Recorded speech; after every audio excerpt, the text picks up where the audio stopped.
December 17, 1944. The Ardennes forest, Belgium.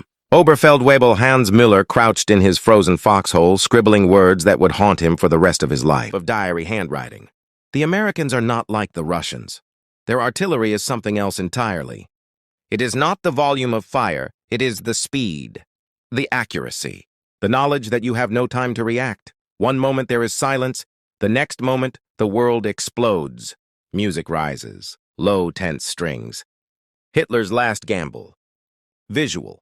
Archival footage of German troops moving through snowy forests, tanks with whitewash camouflage. Through the fog that morning, Müller's unit, part of the 6th SS Panzer Army, advanced into what they believed was victory. They had achieved complete surprise. The Ardennes offensive, Hitler's final gamble in the West, was underway. Cut to American soldiers in foxholes listening to radio chatter.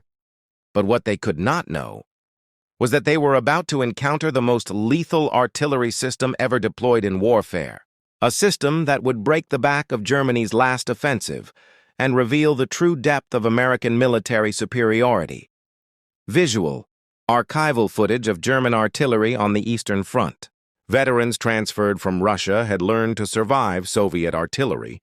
They knew the pattern, the ranging shots, the minutes of warning before the storm. Cut to animation showing traditional Russian artillery fire patterns. It was brutal, but predictable. Transition sound, distant whistle of incoming CL, then they faced the Americans. And everything they knew became useless. Scene 3.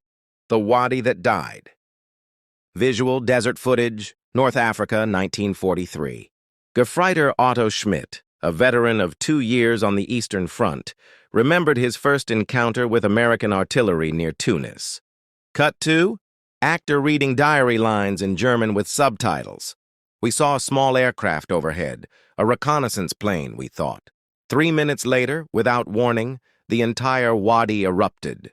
Airbursts above, ground bursts among us. In 30 seconds, my company ceased to exist. I was one of 11 survivors out of 123.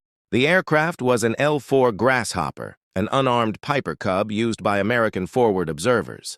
German soldiers would come to fear its appearance more than any fighter or bomber, because where the Grasshopper flew, death followed. Scene 4, the system. Visual, blueprint animations of artillery coordination, archival photos of FDCs, slide rules, and women working at calculators. The secret lay not in a single weapon, but in a system. At its heart was the Fire Direction Center, the brain of American artillery. While German batteries calculated their own firing data, Americans centralized the process. Each gun, each observer, each radio fed data to a single hub that coordinated dozens of batteries with mathematical precision. Cut to rows of women computing firing,